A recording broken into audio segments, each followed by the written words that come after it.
بالله من الشيطان الرجيم. بسم الله الرحمن الرحيم.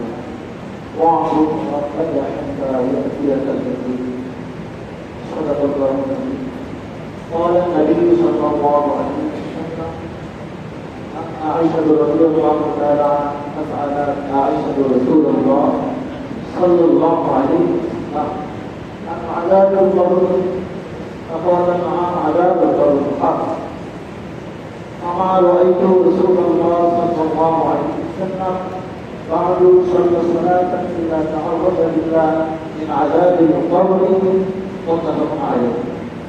আলহামদুলিল্লাহ, আল্লাহ রাব্বুল আলামিনের দরবারে আমরা আজকে এই বর্তমান আখেরাত কামনা করছি। আমার পূর্বে আমাদের কারিগরের সম্মানিত পরিবারজান, অত্র মসজিদের সভাপতি সাহেব, বর্তমান সভাপতি কমিটি সহ এলাকার বর্তমান সুন্দরী মহিলাদের সম্পর্কে সাক্ষ্য দিলেন যে অবশ্যই সেই মহিলাটা অবশ্যই ভালো মানুষ, আল্লাহ ভালো হিসেবে কবুল করে সকল বলে আমি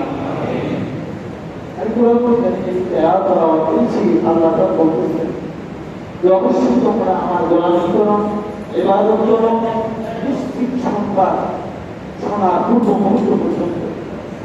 আর মনুষ্যের উপর দেখতেছেন নিশ্চিত সংবাদটা হচ্ছে মৃত্যু। এই মৃত্যুর সংবাদটা শোনার পূর্ব মুহূর্ত পর্যন্ত আমাদেরকে আল্লাহ তাআলা বলছেন তোমরা আমার গোলামি করো। সুবহানাল্লাহ। এই আয়াতে আরো দেখবেন হাদিস আমাদের আয়েশা রাদিয়াল্লাহু তাআলা আনহা বলতেছেন ইয়া রাসূলুল্লাহ সাল্লাল্লাহু আলাইহি ওয়াসাল্লাম আযাবুল কবর, ইয়া রাসূল কবর আযাব কি সত্য? فقال لهم عذاب القبر حق. আল্লাহ রাসূল বলেন হ্যাঁ অবশ্যই কবর আছে। সুবহানাল্লাহ। এরপর যে কথাটা বললেন সেই কথা উপরে আমি এবং আপনাদের সকলকে নসিহত করেছি, সমাপ্ত করতেছি আলোচনা। এরপরে আমার নাসারুল্লাহ তাআলা বললেন আমার ওয়াইফ রাসূলুল্লাহ আমি কোনদিন দেখি নাই বাদা সাদরা সাদরা ইল্লা তাআউযা আযাবের কবর। আমি এই দিন কবর আযাব সম্পর্কে প্রশ্ন করার পরে আল্লাহ রাসূলকে আমি আর কোনদিন এমন অবস্থা দেখি নাই যে তিনি নামাজ পড়েছেন কিন্তু কবর আযাব থেকে হুকুম যায় না। সুবহানাল্লাহ।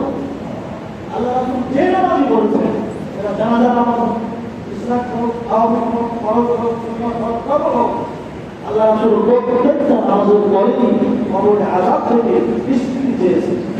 প্রিয় হাজিরিন, আমার আপনার রাসূল কি কোনো গুনাহ ছিল? কোনো গুনাহ আছে? তিনি পাপর পাপী না নিষ্পাপ? তাহলে সেই রাসূল কবরের আযাব থেকে কেমনই মানা চেয়েছেন? অর্থাৎ তিনি আমাদেরকে শিক্ষা দিয়েছিলেন আমার রহমতেরা আমি তো তোমাদেরকে সুপারিশ করে জান্নাতে নিয়ে যাবো, তবে কবরের আযাব তোমাদের যদি পাকড়াও করে তোমাদের আমলের কারণে মুস্তাকি নাফরমানির কারণে তাহলে তোমাদের কেউ রক্ষা করতে পারবে? অতএব তোমরা কবরের আযাব থেকে কাফর থেকো না, কবরের আযাব থেকে অবহেলা করো না, কবরের আযাব সম্পর্কে তোমরা কাফির হইও না। সর্ব অবস্থায় কবরের আযাবকে স্মরণ রেখে তোমরা নামাজ ছেড়ে দিও। সুবহানাল্লাহ। আমরা কি আশা রাখতে পারি আজকে এই মাইয়াকে সামনে আমরা নামাজ পড়াই দেবো না? ইনশাআল্লাহ নামাজ পড়াই দেবো না। আল্লাহ তাআলা আমাদের সকলকে কবুল করুন। আমি এই বলবো আমাদের আমরা বলে আসি শেষ করছি। আল্লাহ তাআলা যেন আজকে এই বলবো আমাদের কবুল করে বলি আমি। আসসালামু আলাইকুম।